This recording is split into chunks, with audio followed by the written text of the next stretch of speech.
Bom dia. Você sabe, eu tenho pregado na oração do Pai Nosso e quero dar sequência hoje pela manhã, na última parte do versículo 9, do capítulo 6 de Mateus: santificado seja o teu nome. Se você puder abrir a sua Bíblia, Mateus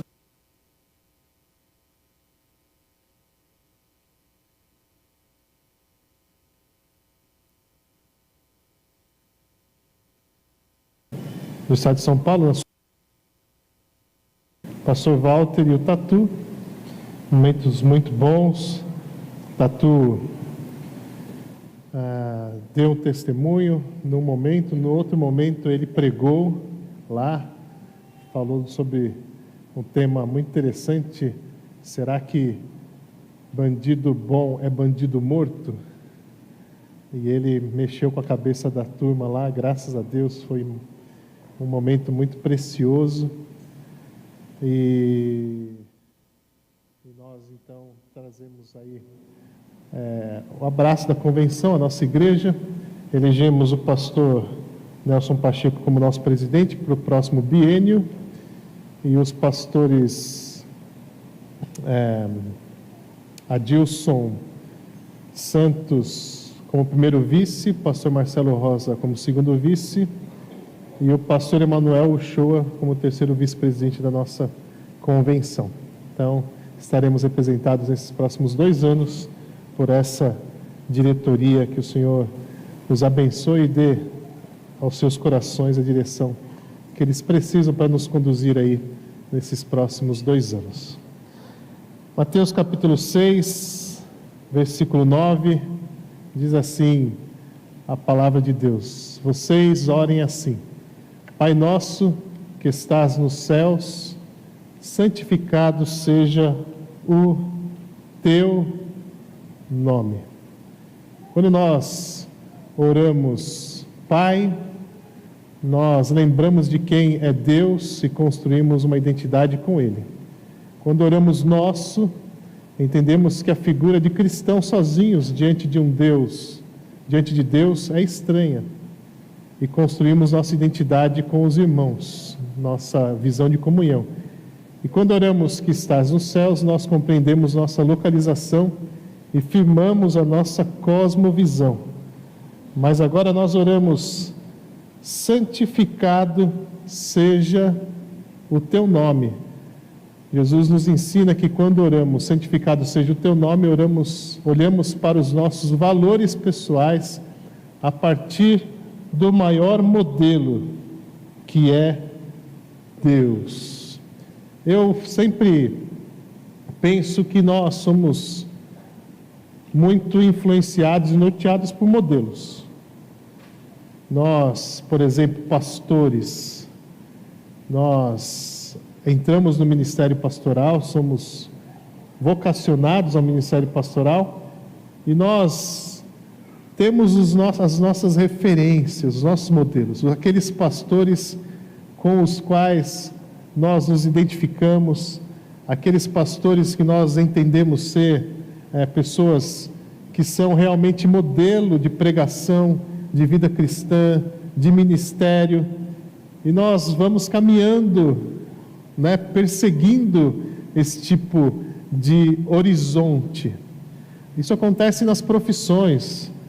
Por exemplo, minha filha é fotógrafa e ela tem um trabalho muito bonito. Eu estou falando isso sem nenhum tipo de parcialidade, Mas ela tem lá os bambambãs da fotografia, que ela olha e ela aprende com as técnicas e faz cursos e faz atividades de reciclagem, um olhar diferente. Então ela olha uma figura, uma foto de um desses e ela enxerga coisas que eu não enxergo, mas ela, na sua área, ela enxerga coisas que no olhar daquela pessoa que ela admira ou que ela segue, que eu não consigo enxergar, e aquela pessoa vai se tornando uma referência, um modelo, pelo menos algo que enche o seu coração e beneficia a sua ação na sua profissão. Com Deus é assim. Deus é o nosso modelo supremo. Se nós não olharmos para Deus com esse cuidado, com esse zelo, com essa admiração, nós vamos perder a referência. Essa é a questão. E quando nós falamos de santidade, o maior modelo, o modelo inequívoco, o modelo principal é Deus. Não temos como enxergar alguém que tenha maior santidade do que o próprio Deus. E nós vamos olhar então para isso agora. Jesus chama a nossa atenção para a figura de Deus no Antigo Testamento. Ele traz à memória a figura divina revelada no Antigo Testamento. E eu quero dizer que deixar o Antigo Testamento de lado é perder a referência sobre Deus e seu caráter. Muitas igrejas, já na sua prática, pregam apenas sobre o Novo Testamento, porque entendem a sua liderança, seus pastores, que a igreja foi constituída no Novo Testamento e para nós só interessa o Novo Testamento. Isso é um equívoco. Também é um equívoco ficar voltando ao Antigo Testamento, aos seus usos e costumes. O Antigo Testamento não é uma carta, não é um testamento que serve para seguirmos as leis cerimoniais, as leis levíticas, mas nós precisamos do Antigo Testamento para construir a revelação do Novo Testamento. E no Antigo Testamento nós temos a expressão da santidade de Deus revelada de maneira muito intensa, de maneira muito viva. O Novo Testamento começa com a história de Jesus e segue pela história da igreja. Mas nós construímos a nossa ideia de Deus firmada no Antigo Testamento. E eu entendo que Jesus, ele traz essa memória ao coração dos seus discípulos, que eles, como eu disse domingo passado, é uma memória que estava cauterizada, solidificada, um Deus que era distante e era deixado lá de lado, porque se nós nos envolvêssemos com Deus de novo, poderíamos sofrer algum tipo de punição. Como eu disse a semana passada, o povo já havia sofrido, até chegar à escravidão, até chegar ao exílio. Então, na época de Jesus, o povo tratava Deus como um elemento intocável, distante, não tinha relacionamento. Eles mantinham a sua vida religiosa isenta, longe de Deus. Nós vamos fazer aqui o que Deus manda, o que nós achamos que Deus manda, mas a gente não quer contato com Deus, porque pode dar ruim. Já deu algumas vezes na nossa história. É esse povo que Deus encontra, que Jesus encontra, quando vai então ensinar essa oração do Pai Nosso. E ele diz que esse Deus é santo, que esse Deus é puro. O Louis Berkhoff, ele diz que a santidade de Deus pode ser vista sob dois aspectos. Primeiro, a santidade de Deus é absolutamente singular, é única, perfeita, ou seja, só Deus é totalmente santo. Só Deus é realmente e integralmente santo. A segunda coisa que o Berkhoff fala é que a santidade de Deus é a característica que expressa a sua absoluta pureza. Deus é santo e não pode ser manchado por nada. Por nada. Então, nós poderíamos entender que Deus não é puro porque é santo, mas Deus é santo porque é 100% puro, e nada pode manchar a pessoa de Deus, a santidade de Deus. Deus é totalmente puro, nada pode afetar o nosso Deus. Por isso, Ele nos recebe. somos pecadores. Mas mesmo o pior dos pecadores não pode ferir a pureza de Deus. É isso. Isso é santidade. E Deus é assim, essa referência máxima, esse modelo máximo que nós temos de santidade. Mas vale lembrar, como eu já disse também anteriormente, sobre os atributos comunicáveis de Deus, que a santidade é um atributo comunicável ao ser humano. Ou seja, um atributo que pode ser vivenciado pela humanidade, mesmo que nesta vida não alcancemos a sua plenitude. 1 Pedro 1,6 diz: sede santos porque eu sou santo. Então Deus tem atributos que são incomunicáveis. Por exemplo, a sua grandeza, a sua onipotência. Nós não somos onipotentes de maneira nenhuma. Agora, Deus é santo e nós podemos caminhar numa vida de santidade. Deus comunica a sua santidade com a sua criação. Sede santos, porque eu sou santo, não santista, né? Não santos. Sede santos, porque eu sou santo. Então, Deus nos convida a participar de quem Ele é. Quando Ele nos convida a sermos santos, Ele está convidando a que participemos de uma característica inerente à sua pessoa. Ou seja, como é possível ser santo e responder a esse convite de Deus? Aproximando-se de Deus, fazendo o contrário do que aqueles judeus na época eles tinham na sua mente. Deus lá longe, separado, porque a ideia de santo também é a ideia de separado, e eu aqui longe, separado. Então eu estou vivendo uma vida santa, eu estou separado. Não, é separado do mundo, não separado de Deus. Veja que a mentalidade deles estava equivocada. Eles queriam viver separados, mas não do mundo, separados de Deus. A santidade significa pureza, separação das coisas que são impuras, mas no caso do nosso Deus significa, vamos dizer assim, nos lançarmos em quem Deus é, entrarmos nessa santidade. O caminho está aberto em Jesus Cristo. Antes nós não poderíamos nem tocar, nem falar com Deus, tínhamos intermediários. Hoje nós podemos nos dirigir a Deus e podemos adentrar no Santo dos Santos, aonde Deus está na sua santidade. O véu foi rasgado de cima embaixo e o nosso caminho para o Santo está aberto. E nós precisamos usar isso, nós precisamos aceitar esse privilégio e colocar em prática, nos dirigir a esse que agora, vamos dizer assim, pode ser alcançado, pode ser tocado em toda a sua pureza, sem se contaminar.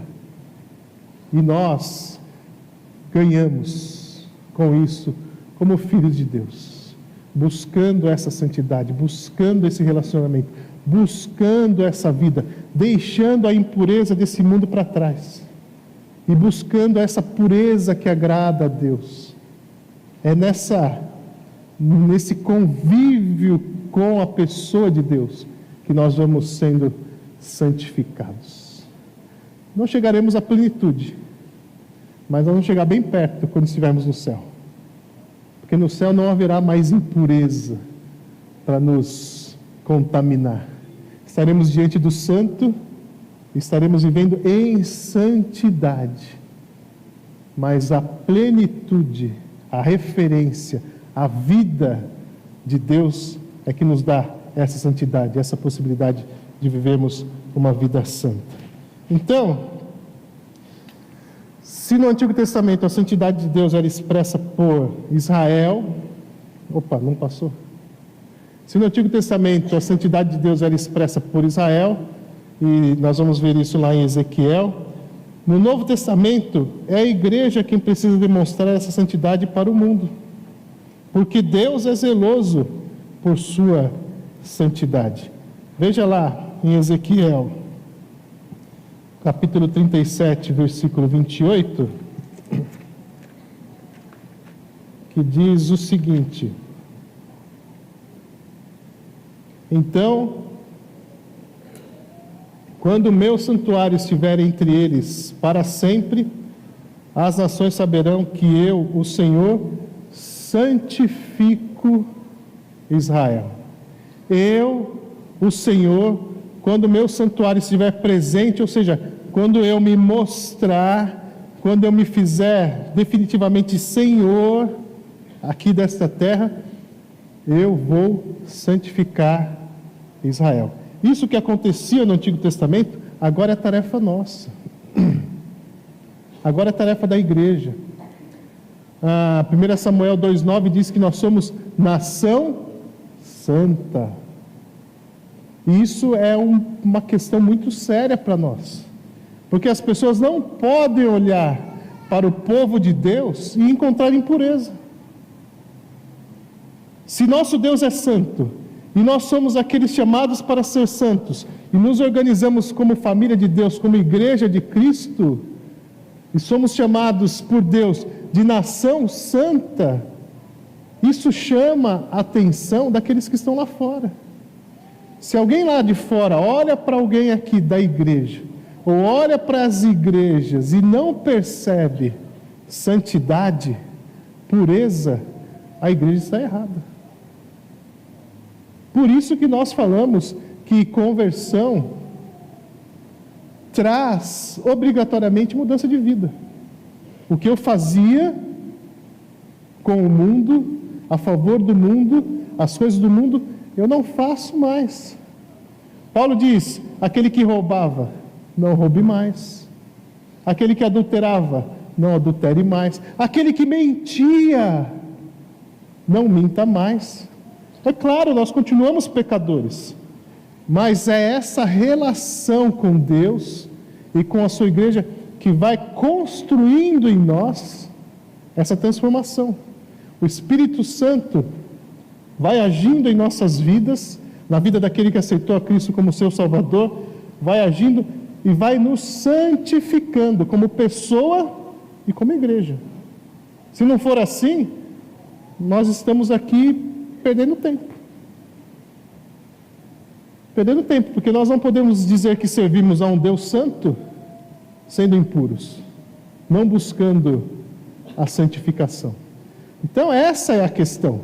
Nosso Deus é absolutamente santo e nossas igrejas precisam refletir isso para o mundo. Então é contraditório um crente desonesto nos seus negócios. É contraditório um crente sonegador. É contraditório um crente mentiroso, um crente violento, um crente irascível, que se ira facilmente. Isso é contraditório. Porque isso mancha as nossas vidas e mancha a santidade da igreja. Vamos falhar? Vamos, mas a nossa tarefa é continuar buscando a vida de santidade. O nosso Deus é santo, Ele é o nosso modelo.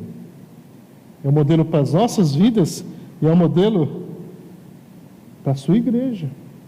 Portanto, o significado de santo no Antigo Testamento como puro, que é um estado de santidade, e separado, que é uma condição, recebe um sentido mais amplo no Novo Testamento. No Novo Testamento, nós somos santos porque nós somos lavados pelo sangue do Cordeiro. E quando nós somos lavados, nós somos, além de purificados, temos o nosso estado transformado, como a nossa condição também. Nós somos separados deste mundo. O sangue de Cristo nos traz nova vida. As coisas velhas já passaram. Não podemos ser os mesmos. A nossa santidade tem a ver com algo que o Antigo Testamento não conseguiu fazer. Um único sacrifício foi suficiente para o sangue derramado nesse sacrifício lavar todo aquele que crê. Tirar a impureza que nos separava de Deus de todo aquele que crê. Nos tornar, então, nos declarar santos diante de Deus. Insisto, não santos na medida de Deus, mas santos no sentido de lavados pelo sangue do Cordeiro, que é Cristo. Isso muda tudo. Isso muda tudo. Como eu disse a semana passada, isso muda a figura de criaturas de Deus. Deus criou todas as coisas e todas as pessoas, por isso Ele é o Senhor e Pai de todos, mas as promessas de Deus só são para os filhos que nasceram pelo lavar do sangue do Cordeiro. Quando nós oramos, Pai Nosso, esse Pai é para os filhos que nasceram de novo. Como eu disse lá em João capítulo 3, na história de Nicodemos. É isso que Deus espera de nós. Filhos lavados e santificados pelo sangue. E eu gosto de dizer isso, desculpem, não é para agredir ninguém, mas pelo nosso irmão mais velho, Jesus Cristo. Isso para mim é maravilhoso. O Deus do universo, o Senhor dos Senhores Jesus Cristo é nosso irmão. Ele é a primícia, Ele é o primeiro, Ele é o primogênito.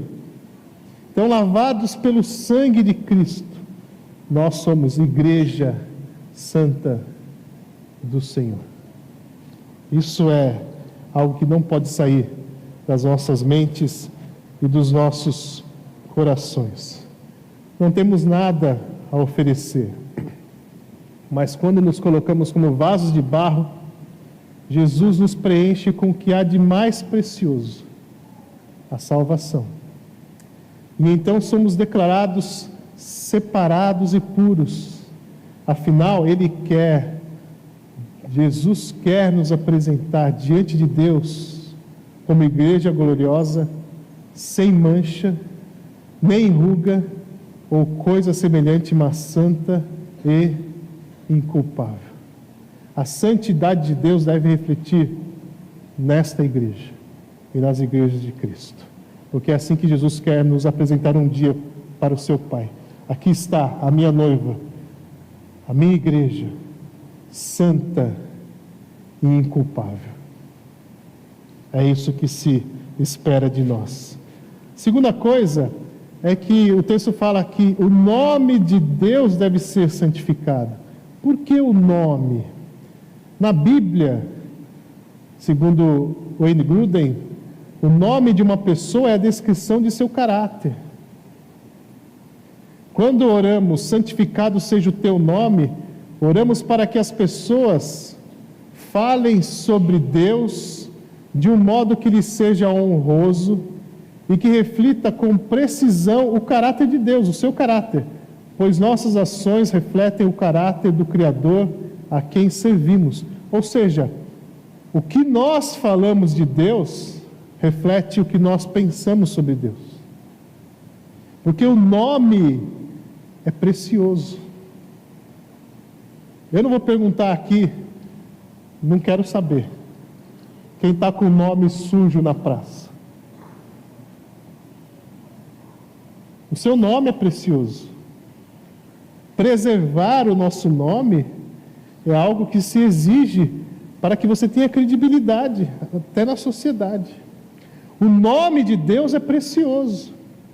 Os nomes na Bíblia, eles significavam muitas coisas. Por exemplo, Abrão teve o seu nome mudado para Abraão, porque de pai exaltado, Abrão, ele seria chamado de pai de multidões, pai de nações. Ele não seria mais um pai reconhecido, ele seria o pai de multidões. Então o nome dele foi mudado de Abrão para Abraão. Oséias, auxiliar de Moisés, teve seu nome mudado para Josué. Deus é salvação. Josué é o mesmo nome de Jesus. De Jesus. Jesus e Josué são o mesmo nome. Deus é salvação. Então a Bíblia traz algumas referências que nos apontam, né, o significado e o valor de alguns nomes. E o nome de Deus não pode ser manchado, porque Deus é santo. Me desculpem, gente. Eu já disse aqui várias vezes que eu não vou com essas modinhas que tem por aí. Eu tenho dificuldade. Mas alguns, para serem descolados, modernos, eu não sei qual é a palavra, começam a tratar Deus sem a seriedade que Ele merece.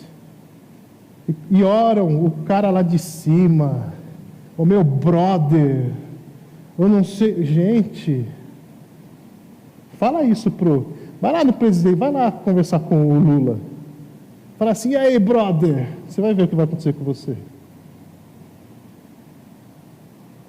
Vira para o seu pai e fala assim, e aí carinha,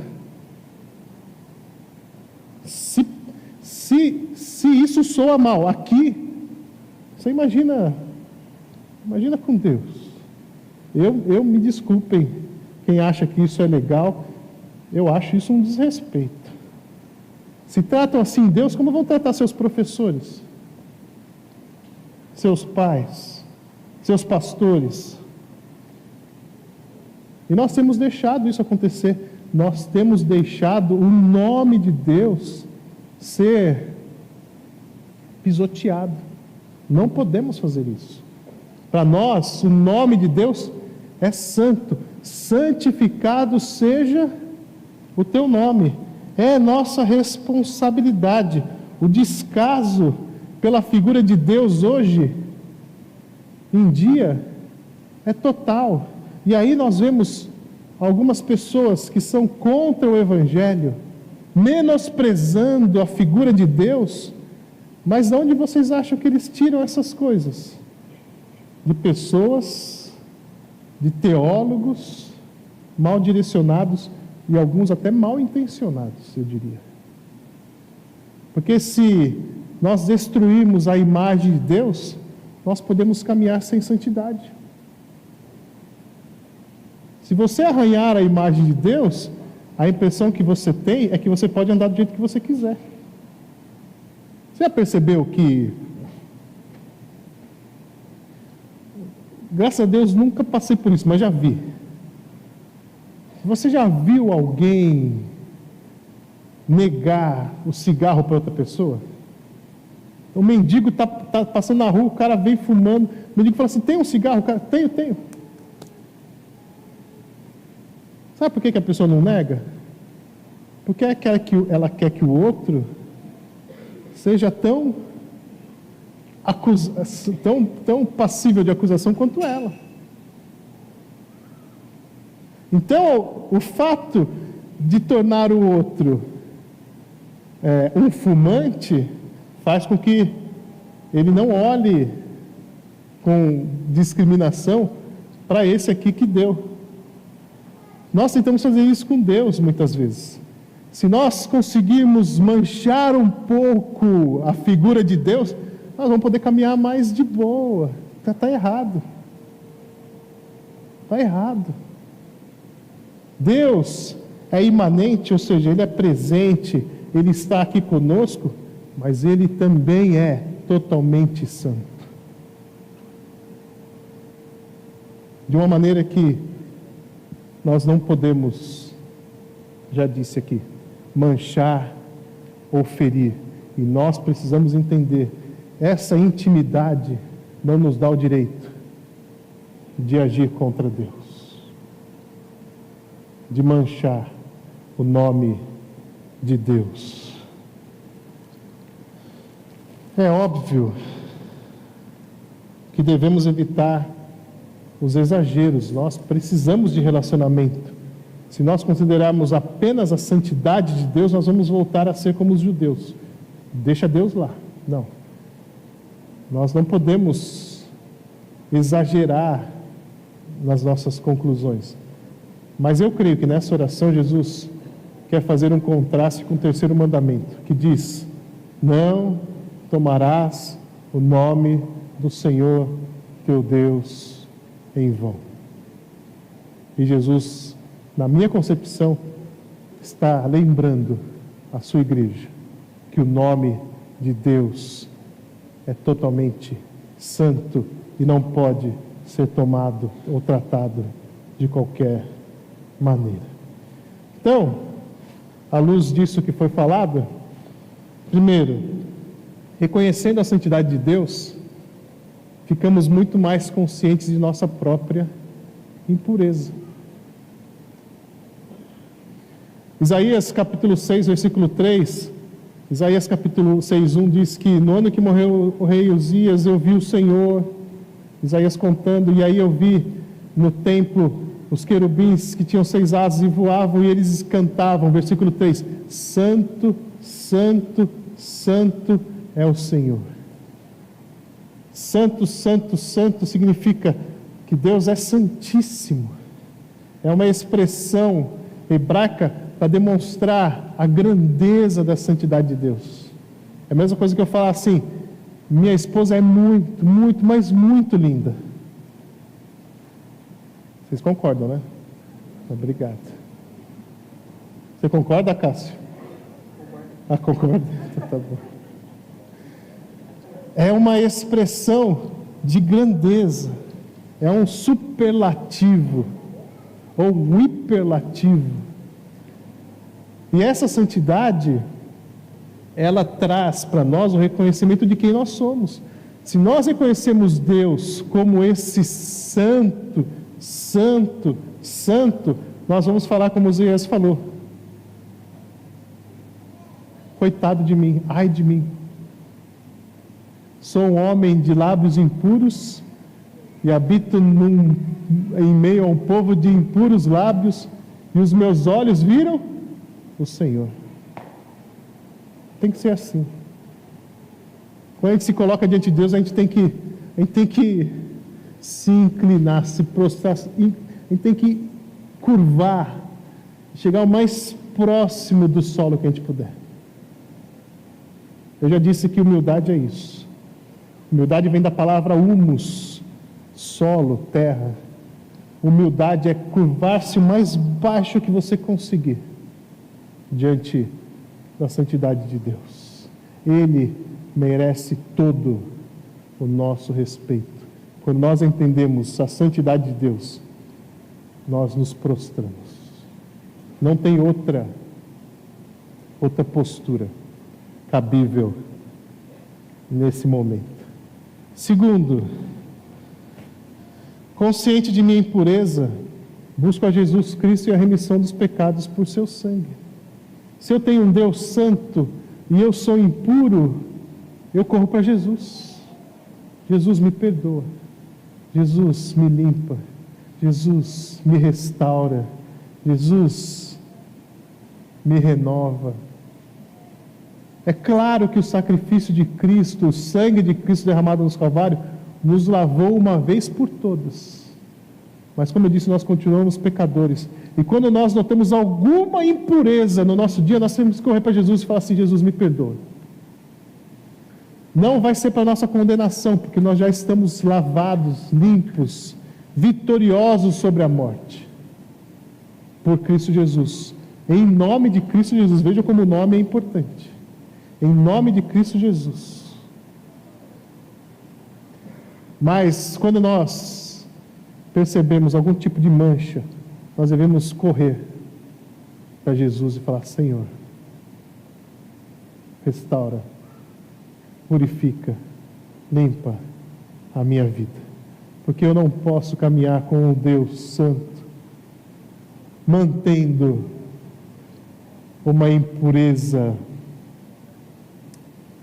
de estimação, vamos dizer assim. Eu vou continuar fazendo esse pecado, porque afinal de contas é um pecadinho só. Não dá para você ter esse raciocínio e ter relacionamento com Deus que é 100% santo. Nós precisamos sempre, na medida em que o Espírito Santo nos alertar de que algo está errado, de que algo está contaminando as nossas vidas, corremos para os pés de Jesus. E por último, quando oro Pai Nosso, não penso apenas em mim, mas na Igreja de Cristo, para que o nome de Deus seja santificado em nós. Quando eu faço a oração que Jesus me ensinou, eu me preocupo com os meus irmãos. Não existe, já disse aqui, vou repetir, carreira cristã solo. Eu estou indo para o céu sozinho. Isso não existe. Isso é estranho à palavra de Deus. Ou nós chegamos todos juntos, e é isso que Deus promete, garante em Cristo, ou ninguém chega. Então eu preciso cuidar de você e você precisa cuidar de mim nessa caminhada. Nós precisamos uns dos outros nessa caminhada, porque quem Jesus vai apresentar a Deus no último dia, não é você, é a igreja santa e inculpável. E você estará no meio deste povo, dessa nação santa. Essa é a questão. 2 Coríntios 3, 18 diz: e todos nós, que com face descoberta contemplamos a glória do Senhor, segundo a sua imagem, estamos sendo transformados com glória cada vez maior, a qual vem do Senhor, que é o Espírito. Nós estamos numa caminhada de transformação, mas nós estamos juntos nessa caminhada. E isso é como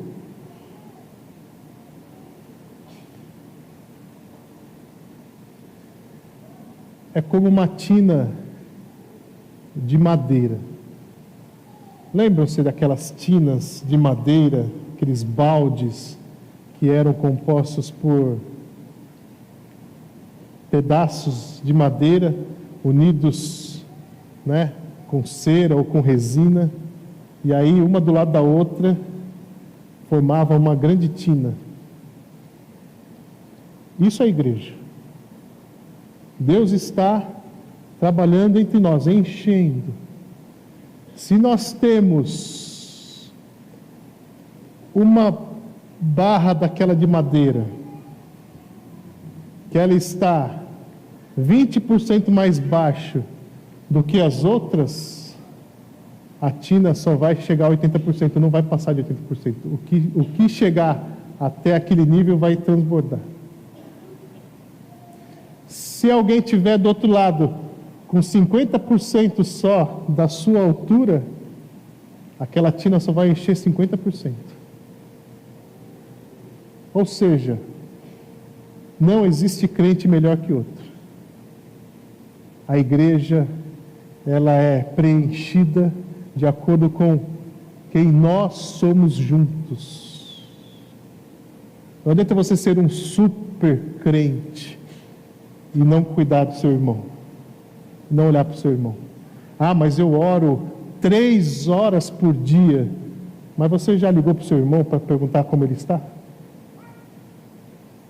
Porque se ele tiver 20% só, isso vai afetar a nossa igreja, a igreja de Cristo. Então, quando eu oro Pai Nosso, eu não posso pensar só em mim, porque Ele é nosso. E eu não posso pensar só na minha santidade, eu tenho que pensar na nação santa, na igreja de Cristo. E assim nós podemos caminhar juntos, irmanados, significa como irmãos, na plenitude que o Espírito deseja de nós.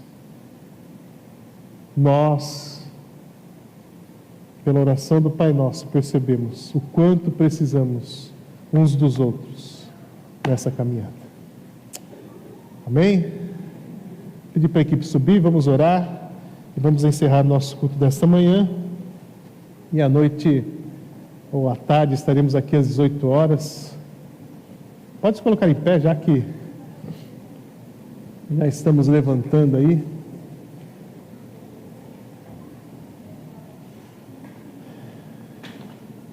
Pai, nós clamamos que a Tua boa mão e a Tua graça se derramem sobre nós.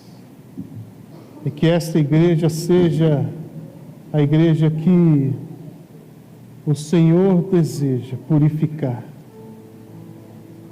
Se há alguém aqui que está carregando uma mancha, uma mácula, uma impureza em sua vida, Pai, toca este coração. Permita que ele ou ela se incline diante do Senhor e peça perdão, para que a Tua igreja seja uma igreja purificada, santa, referência para todos que olharem do mundo para nós.